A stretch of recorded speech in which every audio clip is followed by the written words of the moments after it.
Galing ito guys, oh. Yung mga lagayan nilagay doon sa may parlina. Nasa taas na siya. Tapos yun nilagyan ng brush para hindi nagaano yung bato. Tapos yung drill, no? Yun, oh. Iikot yung manok. Then ito naman, yung lock. Yun na yung mismo, nasa bolt na siya. Then ito naman yung sa seat belt.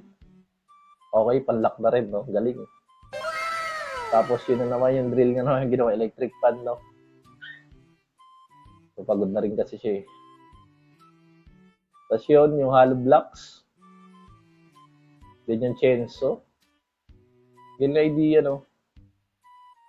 Nakakuha ka talaga rito ng mga idea. Ito ang galing sa may gasol. Ito pala yung technique niya. Yan, oh.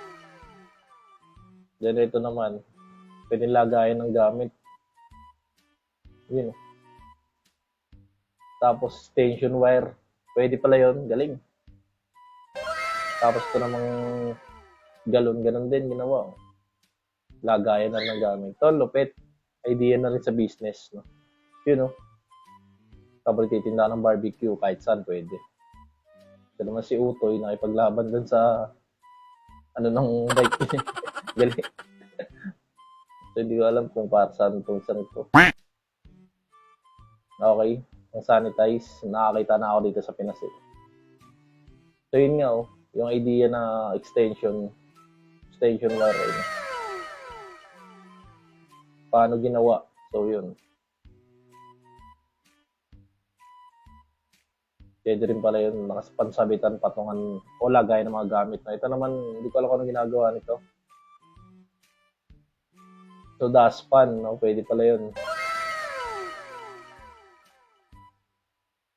Ganito lang pala magdugtong ng ano, ng plastic na para sa kuryente ito eh, no? Meron orange nito eh. So, yun lang. Magdugtong na siya. Ito naman yung ano, spark plug. Yun, jealousy. Talas pala nung nakakaiwa pala yun, no? Ito naman yung sa hose. Yan, babarinahin mo lang siya. Yun, okay na. Ito yung plies naman. Lalagyan lang ng hiwa ron. Bah, pwede na pala isa pa ako. Oh. Galing. Ito naman yung ano to. Tawag dyan.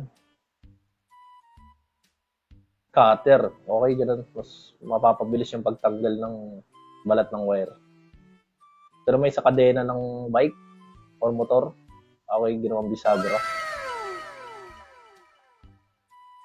Okay, initin lang pala yung bakal na yun.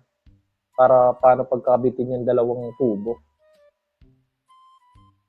So yun. Ang galing. Nagkadikit na nga. Then ito naman, tornilyo, no?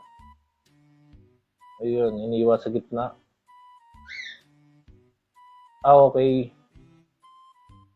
Para dun sa, ano, pang ano din sa wire yun. Ito naman to. Parang may blade siya na dun sa may takip. Kaninang ulo yun? Ulo laruan na yan. Okay. Then yun yung magiging ano. Ito malupit yun dun sa mga carpet na or linoleum. So ito yung diskarte dyan para hindi mahirapan. Panoorin natin. Para yung pitch siya dun sa gilid. Oh. Yun. Yun, ang galing, no? So yung mga idea, no? Galing.